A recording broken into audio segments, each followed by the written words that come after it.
Dans cette vidéo, après avoir rappelé d'où provient l'épargne des ménages, nous verrons l'usage qu'ils en font. Celle-ci sera tout d'abord consacrée au financement des investissements des ménages, le reste devenant ce que les économistes appellent l'épargne financière. Ces flux d'investissement et d'épargne financière vont alors alimenter des stocks de patrimoine. Du patrimoine non financier tout d'abord, puis du patrimoine financier ensuite. On pourra alors distinguer le patrimoine brut du patrimoine net. L'épargne des ménages correspond à la partie de leur RTB qui n'est pas consacrée à la consommation finale. On obtient son montant pour l'ensemble des ménages par l'opération suivante. Épargne brute égale RDB moins consommation finale. On peut exprimer cette épargne en proportion du RDB. On obtient alors le taux d'épargne des ménages, appelé également propension moyenne à consommer des ménages. Que va devenir cette épargne brute? Comment les ménages vont-ils l'utiliser?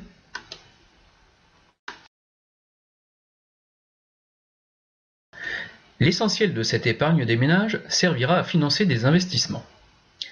Immobilier pour l'essentiel, dans une moindre mesure, des investissements productifs, ceux des entrepreneurs individuels dont les comptes sont indissociables de ceux des ménages auxquels ils appartiennent. Mais ceci n'épuise pas toute l'épargne des ménages. Un reliquat subsiste que les économistes appellent l'épargne financière. On l'obtient en effectuant donc l'opération suivante. Épargne financière égale épargne brute moins investissement des ménages. On peut également exprimer cette épargne financière en pourcentage du RDB des ménages. On obtient alors le taux d'épargne financière des ménages.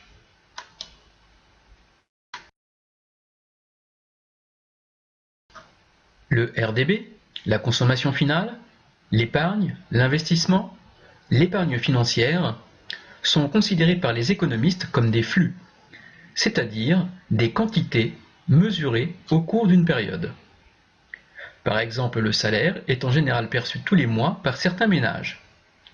Celui-ci est en partie consacré à la consommation finale, autre flux mensuel, le reste étant donc épargné, autre flux mensuel.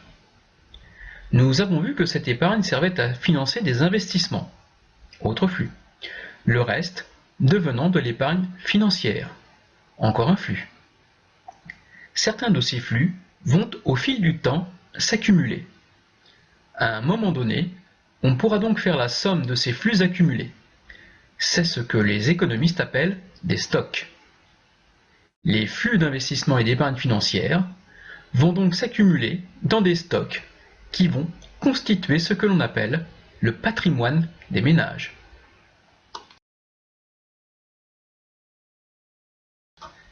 Les flux d'investissement s'accumulent donc dans un stock de patrimoine non financier constitué de bâtiments, logements, maisons, appartements, locaux des entreprises individuelles, de terrains accueillant les logements ou de terrains cultivés, d'objets de valeur comme des œuvres d'art, des bijoux, enfin d'équipements, machines, des entreprises individuelles.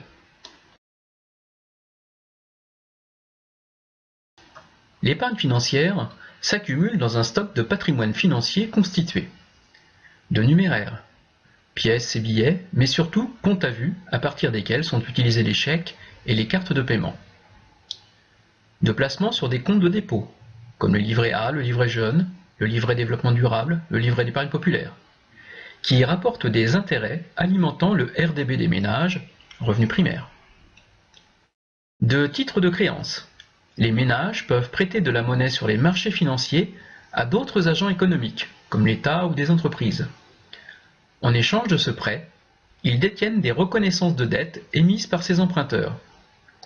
Les créances, qui portent des noms, titres, différents selon la nature de l'emprunteur. Obligations assimilables du Trésor, pour l'État, obligations pour les entreprises. Ces prêts rapportent également des intérêts aux détenteurs de ces créances. D'actions. Les ménages peuvent acheter des titres de propriété de sociétés anonymes, les actions. Elles permettront de recevoir une partie des bénéfices de ces sociétés, les dividendes qui alimentent également le RDB des ménages, revenu primaire. D'assurance, principalement d'assurance vie. Les ménages souscrivant à un contrat de ce type s'engagent à épargner régulièrement et, au terme du contrat, l'assureur leur verse un capital ou une rente à vie. Le bénéficiaire peut être l'assuré lui-même ou un héritier désigné si le dénouement du contrat est prévu au décès de l'assuré. La somme du patrimoine non financier et du patrimoine financier des ménages constitue le patrimoine brut des ménages. Pour constituer ce patrimoine, les ménages ne se sont pas contentés uniquement de leur RDB. Ils ont bien souvent contracté des emprunts, crédits accordés par les banques, qu'ils devront rembourser. Il faut donc retrancher la valeur de tous ces emprunts non encore remboursés pour estimer le patrimoine réel net des ménages.